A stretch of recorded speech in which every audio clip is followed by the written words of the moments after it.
Tumbler-Snapper, a double-objective operation conducted by the Atomic Energy Commission at the Nevada Proving Ground during April, May, and June of 1952. The tumbler phase, designed primarily to obtain experimental data on blast pressures from nuclear explosions for preparation of height of burst curves. The snapper phase, primarily designed to give information on development of new weapons. Additional benefits of the tests included troop indoctrination and participation, and some additional weapons effects information. The tumbler operation was set up to get experimental data on blast pressures obtained from nuclear explosions at different heights above the ground.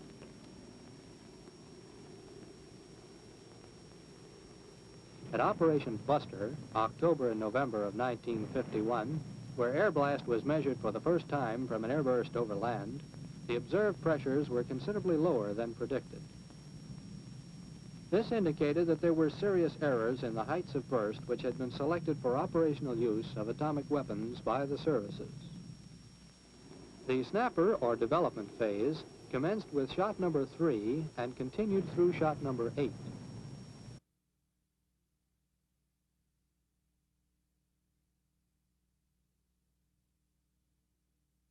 The measured radiochemical yield of this shot was 30.7 kilotons. This yield, being very close to that which had been theoretically predicted, added greatly to the conclusion that this proof test was very successful.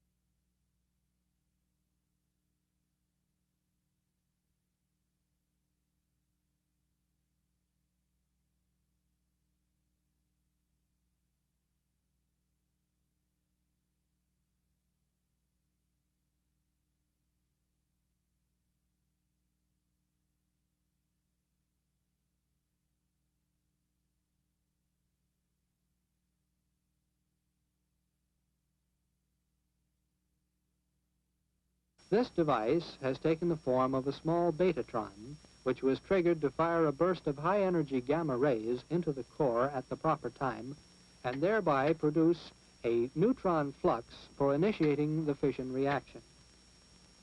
The most difficult feature of this device is triggering the betatron at exactly the right time.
The first shot was fired on Frenchman Flat at the same scaled height of burst as Buster Baker in order to see whether a bomb detonated over a smooth, light-colored, and relatively dust-free area produced the same blast pressures as one over the rougher, dustier, and darker areas used for Buster.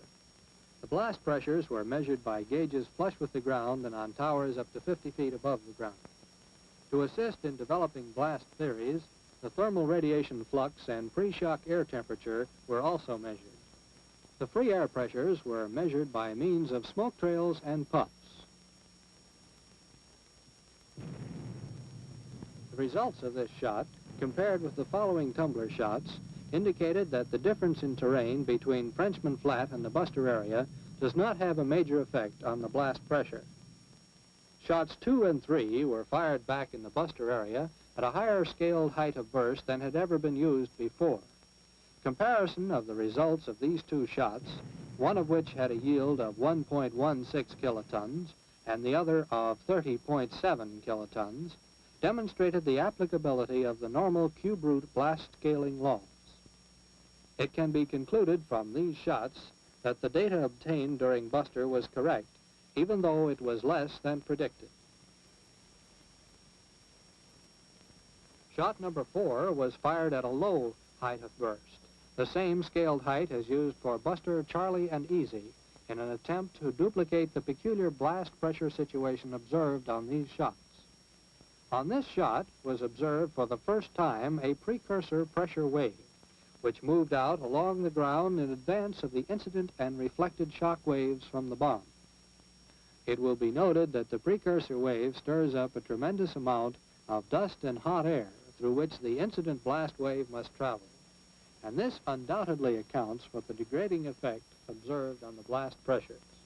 Based primarily on the data from the Tumbler series, it has been possible to develop a set of experimental height of burst curves which should be satisfactory for most operational purposes, recognizing that peculiar target conditions may in some cases alter the pressures obtained.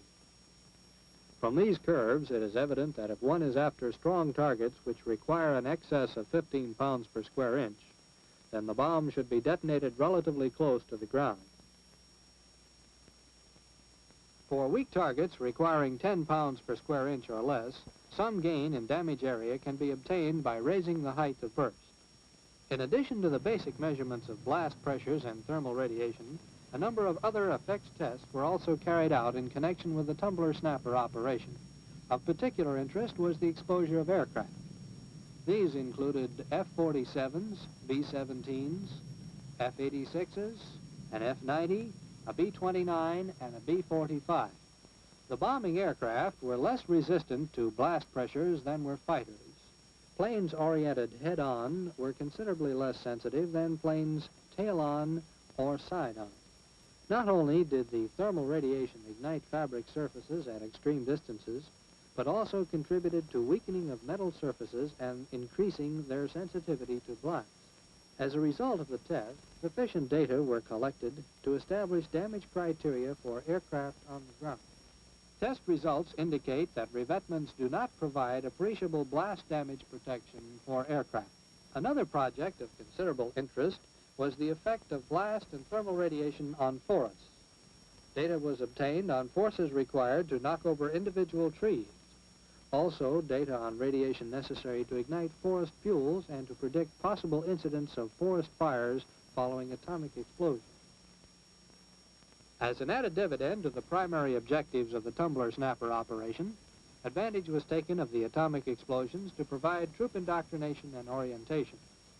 Personnel of the Army, Navy, Air Force, and Marine Corps participated in maneuvers in connection with the shots with the mission of obtaining indoctrination training in tactical employment of atomic devices, training in essential protective measures, information concerning psychological effects on individuals, and indoctrination in the effects of atomic explosions on military equipment, material, and emplacements.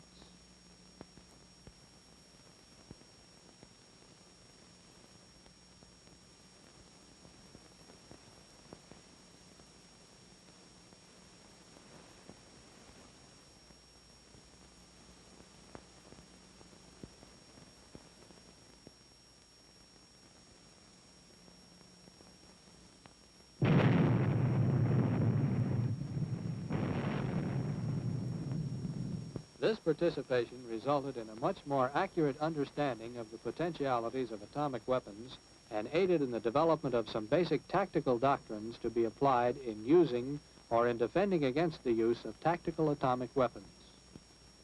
Foxholes and dug-in positions were proven to be the best defense in the field against atomic attack.